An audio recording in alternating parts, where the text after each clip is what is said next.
So it's safe to say Caitlin Clark's debut for NBA on NBC went well. Really, had a natural presence on the broadcast. She played a game of NBC with Jamal Crawford, a horse game, that is. But before it got started, lost the first game, won the next two. I don't know how you technically spin that. I mean, if it's a series, she won it, but she lost the first game, as she lamented. But nonetheless, she gets out there and gets on the broadcast and speaks on a myriad of... Something unexpected happened when Caitlin Clark showed up on NBC's NBA coverage. Instead of fading into the background like most guest analysts, she exposed just how stale sports television has become. With calm confidence and real basketball insight, she turned a routine broadcast into must-watch TV. Engagement spiked, fans lit up social media, and people immediately wanted more. To no yelling. No forced hot takes. No manufactured drama. Just someone who genuinely understands the game and can explain it clearly. Somehow, in 2025, that felt completely revolutionary. Curious, because you said that this moment right now is one of the biggest moments the WNBA has ever seen. Looking forward into the future, what would you like to see happen as you come to a negotiation? Well, honestly, I don't think it's just a big moment for the WNBA. I think all of women's sports, I think this is one of the biggest moments we've ever had. So, I feel very confident that we're going to get something done. And that's because we're in this moment because of the product we put on the floor. So we need to be able to continue to do that. And I know everybody's working really hard. There's a meeting tomorrow that's super important. And I truly do believe we're going to get something done here in the next couple of weeks. But No one saw this coming. Caitlin Clark was supposed to be just the logo shooter.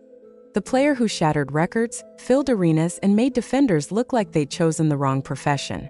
Then she casually stepped into NBC's broadcast booth and, without raising her voice, made the entire basketball world realize they'd been focused on the wrong story all along. Caitlin Clark will join their coverage for Sunday Night Basketball beginning this weekend for the Lakers versus the Knicks at Madison Square Garden. This is the WNBA superstar's debut as an NBA analyst, and NBC has absolutely been killing it. First they had MJ, which, by the way, that deal was insane. He got paid $40 million, and I literally think he sat down for an hour. NBC knows how to find the cream of the crop talent, and I just loved what the executive producer for NBC... This wasn't a highlight reel, a hype package, or a carefully edited montage meant to remind you she can shoot from anywhere on the floor. It was something far more revealing. Actively working to reduce Caitlin's usage, the exact thing that made Indiana successful last season, and that's the wild part.